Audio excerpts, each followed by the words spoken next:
जय श्री कृष्णा दोस्तों, राधे राधे। आज इस वीडियो में जानेंगे 2021 में पड़ने वाली ललई छठ, हल षष्ठी या कई अन्य नामों से जाने वाले व्रत के बारे में। यह कब है, साथ ही पूजा मुहूर्त, महत्व और एक ऐसे छोटे से पंचांग पर आधारित, ज्योतिष पर आधारित उपाय के बारे में जानेंगे, जो कि संतान सुख समृद्धि या जिसके भी संतान संबंधी समस्या आ रही हो उसके निवारण के लिए कारगर है। जैसे कि हिंदू धर्म में प्रत्येक व्रत और त्यौहार का विशेष महत्व होता है।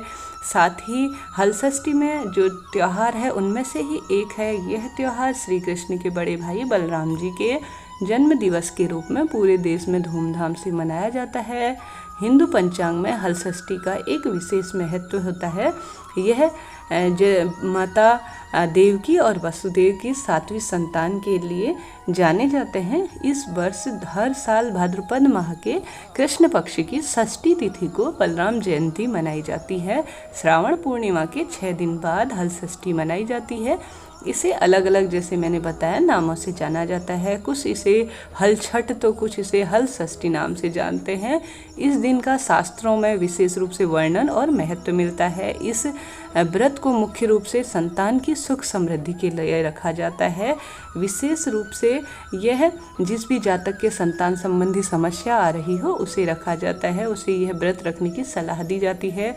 अब जानते हैं हल षष्ठी तिथि व शुभ मुहूर्त क्या रहेगा। हल षष्ठी का त्यौहार, जैसे कि इस वर्ष 2021 में जो हल षष्ठी की तिथि रहेगी 28 सितंबर 2021 शनिवार को रहेगी। हालांकि हल षष्ठी तिथि जो है वह 27 अगस्त 2021 को 6:48 से आरंभ हो जाएगी और 28 अगस्त 2021 8:56 पर यह तिथि समाप्त होगी। यह व्रत मुख्य रूप से उदया तिथि में रखा जाता है। उदया तिथि में षष्ठी तिथि 28 अगस्त की है, इसलिए इस दिन ही व्रत रखना विशेष फल देने वाला होगा। तो आप 28 अगस्त के दिन इस व्रत को रखेंगे। साथ ही इस व्रत में यह मान्यता है और यह निषेध कार्य है कि इस दिन बिना हल चली धरती से पैदा होने वाले अनाज का ही सेवन करना चाहिए। इस दिन गाय के दूध व दही का सेवन भूलकर भी नहीं करना चाहिए। या धरती पर जो हल से चली हुई चीज़ें होती हैं उन्हें पूर्ण रूप से निषेध माना गया है। बलराम जी का मुख्य शस्त्र हल व मुसल होने के कारण इन्हें हलदर भी कहा जाता है और उन्हीं नामों से इस पर्व को हल षष्ठी कहा जाता है।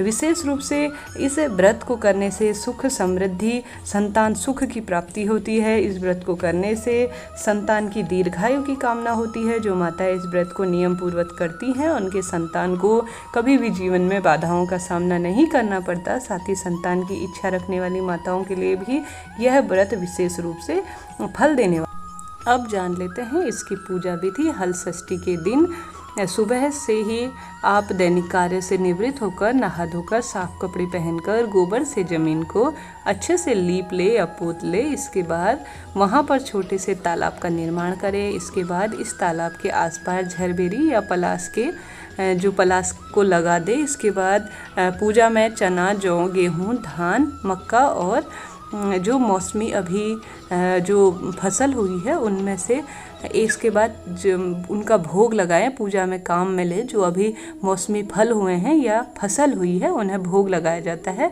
इसके बाद हल षष्ठी की कहानी सुनी जाती है या सुनाई जाती है और संतान की कामना या संतान सुख के लिए भगवान से कहा जाता है। विशेष रूप से हल षष्ठी के दिन गाय के दूध या दही का उपयोग बिल्कुल निषेध माना जाता है। इस दिन दूध भैंस का ही काम में लिया जाता है और उनसे बने हुए घी या दूध का प्रयोग किया जाता है। इस बात का ध्यान रखिए। इसके बाद आप व्रत करने के बाद जब व्रत खोलेंगे, आप इसे उपाय के रूप में जान सकते हैं या जीवन में कोई भी आपके समस्या आ रही हो। परासर चावल का विशेष रूप से इस दिन महत्व होता है। इसे आप बाजार से खरीदकर भगवान को भोग लगाकर, विशेष रूप से चावल कोई सा भी हो तो बेहद उत्तम होगा। या पसहर जो चावल होता है उसे संबोधित किया जाता है उत्तर प्रदेश या छत्तीसगढ़ के आसपास, जिसकी विशेष रूप से इस समय मांग हो जाती है। पसहर जो यह चावल होता है या कोई सा भी चावल ले सकते हैं आप। इसे भगवान के सामने रख दीजिए आपकी जितनी भी इच्छा हो पूजा इत्यादि के समय में। जब आप पूजा संपन्न कर ले या व्रत खोल ले, किसी सफाई कर्मचारी को या किसी वृद्धाश्रम में जाकर या कहीं जो बाल आश्रम होते हैं वहाँ पर इसे दान करके आइएगा। ऐसे आपके जीवन की जो भी समस्याएं होंगी उसका निवारण करने वाला होगा। संतान की कामना आप रखते हैं तो उसे पूर्ण करने वाला होगा। यह उपाय आप इस दिन विशेष रूप से करें। वीडियो आपके लिए यूजुअल रहा तो चैनल को लाइक शेयर और सब्सक्राइब जरूर करें। जय श्री राधे।